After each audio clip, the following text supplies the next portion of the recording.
চাপত ভাঙি পৰিছে পাকিস্তান। আন্তঃৰাষ্ট্ৰীয় ঋণৰ বাবে আবেদন। নমস্কাৰ, অসম নিউজ এক্সপ্ৰেছলৈ আপোনালোকক স্বাগতম। এই মুহূৰ্তৰ মুখ্য খবৰ।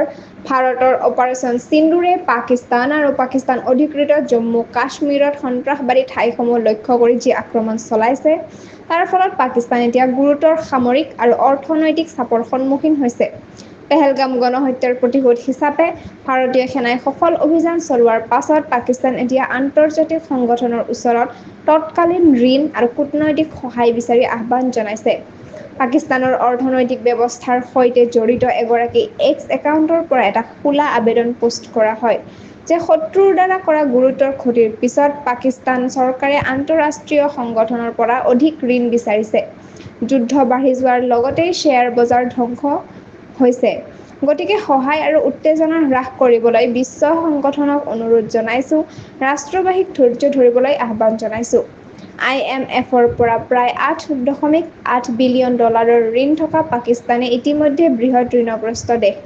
এতিয়া সেই অৰ্থনৈতিক সংকট আৰু গভীৰ হৈছে।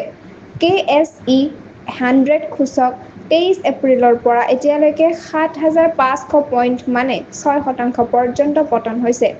মোদীজে ইতিমধ্যে কয় যে যুদ্ধ যদি আগবাঢ়ি যায়, পাকিস্তানৰ আৰ্থিক পুনৰুদ্ধাৰ আৰু উন্নয়নত গভীৰ প্ৰভাৱ পৰিব। ইপিনে ভাৰতেও নিজৰ সামৰিক প্ৰতিক্ৰিয়া তীব্ৰ কৰিছে। ৭ ৰ পৰা ৮ মে ৰাতি পাকিস্তানে ভাৰতৰ উত্তৰ আৰু পশ্চিম অঞ্চলৰ সামৰিক ঘাইত ড্ৰোন আৰু ক্ষেপণাস্ত্ৰৰ জড়িত আক্ৰমণ চলায়, যেনে অৱন্তিপুৰা, পাঠানকোট, শ্ৰীনগৰ, অমৃতসৰ, লুধিয়ানা আৰু ভুজ। ভাৰতৰ ইণ্টিগ্ৰেটেড কাউণ্টাৰ UAS গ্ৰীড আৰু বায়ু প্ৰতিৰক্ষা ব্যৱস্থাই সেইবোৰ সম্পূৰ্ণৰূপে ব্যৰ্থ কৰে। কোনো ক্ষতি নহয় বুলি চৰকাৰী সূত্ৰই জনোৱা হৈছে। ভাৰতৰ বৈদেশিক মন্ত্ৰালয়ৰ হৈ কৰ্ণেল ছফিয়া কুৰেশ্বীয়ে জনায় যে ৯ মেৰ পুৱা ভাৰতীয় বাহিনীয়ে পাকিস্তানৰ একাধিক বায়ু প্ৰতিৰক্ষা ৰাডাৰ লক্ষ্য কৰি প্ৰত্যাঘাত কৰে।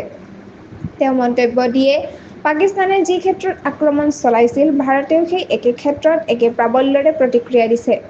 ৮ ৰ পৰা ৯ মে ৰাতি পাকিস্তানে পুনৰ ড্ৰোন আৰু সীমান্তৰ ওপৰত যুদ্ধবিৰতি উলংঘন কৰে, যাৰ প্ৰত্যুত্তৰত ভাৰতীয় সেনাই প্ৰতিহত কৰে আৰু কয়, ভাৰতীয় সেনা ৰাষ্ট্ৰৰ স্বাৰ্থ আৰু ভূখণ্ড সুৰক্ষিত ৰাখিবলৈ প্ৰতিশ্ৰুতিবদ্ধ।